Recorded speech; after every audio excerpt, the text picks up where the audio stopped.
Tao po?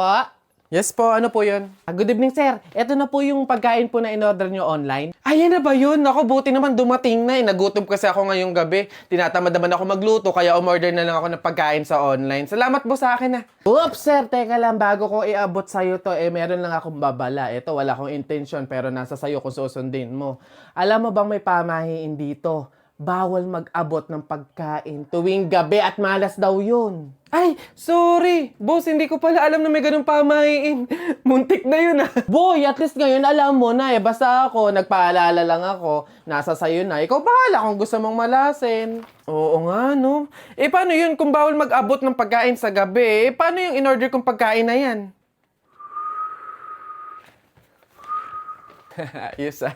Sige boss, uwi mo na yan. Sa'yo na yan. Ikaw na lang kumain yan. Kaysa nga naman may mangyari pang masama, di sumunod na lang sa mga pamahiin. Itong gutom ko, wala to.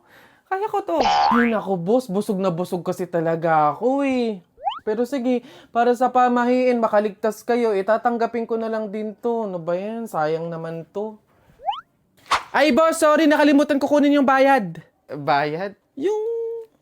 Yung bayad. Oo, yung bayad na sinorder kong pagkain na ikaw din yung kakain. Tapos hihingan mo pa ako ng bayad. Oo nga pala yung bayad. Ito. Ayan. Ang galing mo!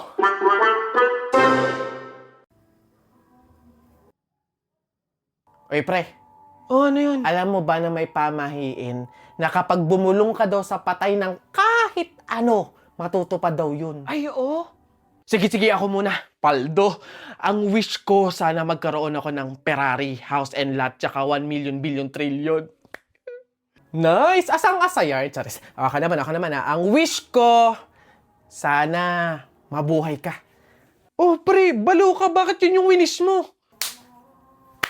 Siyempre, hindi totoo yung pamahiin na yan. Diyos ko, papaniwala kayo. Yung mga matatamis na salita nga niya sa'yo, hindi yun totoo eh.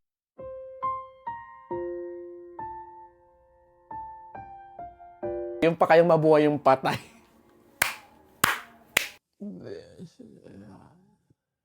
Oh! Namatay!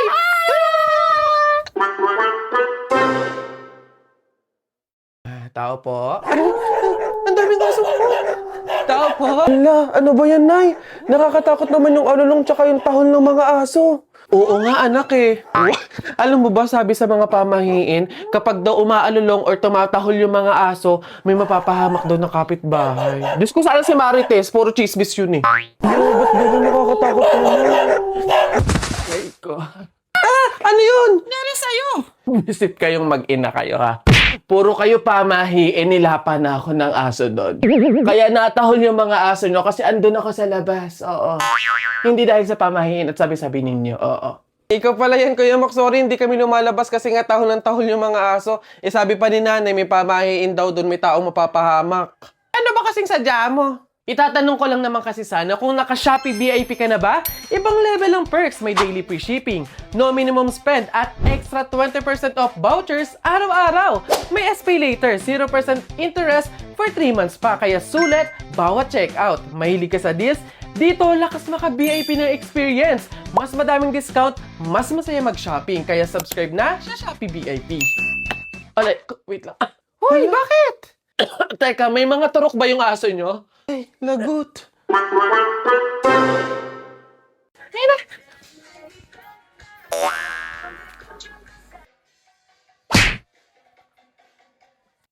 Aray, sakit. Sa episode 3, kabit si Lucifer. Hoy, Veronica, ayos-ayusin mo nga yung upo mo. Bikang kang ka dyan. Inay, nasa bahay naman, hayaan nyo na.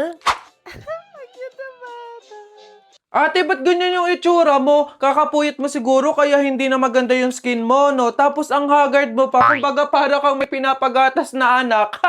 Ay, talagang bumaboses na siya, oh. Wala naman akong pupuntahan, sa bahay lang naman ako. Ba't ako mag-aayos? Nak, Veronica?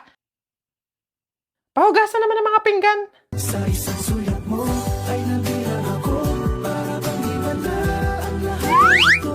Ay, wow! Ang ganda-ganda naman ng anak ko. Lalakwatsa ka na naman, no? Wow, ate, ang ganda na ng skin mo, ah. Anong mekos-mekos yung ginawa mo? Alam mo, namumuro ka na talaga, eh, no? Walang ganun nangyari. Gumamit lang ako nitong Dr. Leo's Isolation. Effortless beauty starts here. Easy to use, packed with moisture, designed to brighten your skin and perfect for everyday. Gentle on your skin, non-pore clogging and helps prevent breakouts while improving your skin over time. Maganda nga, anak. Pero bago ka umalis, maghugas ka muna ng pinggan. Ganda-gandahan gusto. Magligpit ng pinggan, ayaw. Aray mo. Nay naman eh. Atake. Parcel niyo po. Thank you po. Kuha lang po ako ng pera sa wallet. Ano, tara? Iaabot ko na po yung pera. Ano, tara? Uy, tol! Hoy, bakit? Basketball tayo. Ano, tara? Kuya, para po. Tabi lang po ako. Ano, tara? Ay, init ngayon ah. Oo nga eh. Ay, sumakainom nga. Ano, tara? Ma, gagala lang ako ah. Ano, tara? Bakit kasi sumayin? Aray, nabangga po ako. Dalhin niyo ako sa ospital. Ano, tara?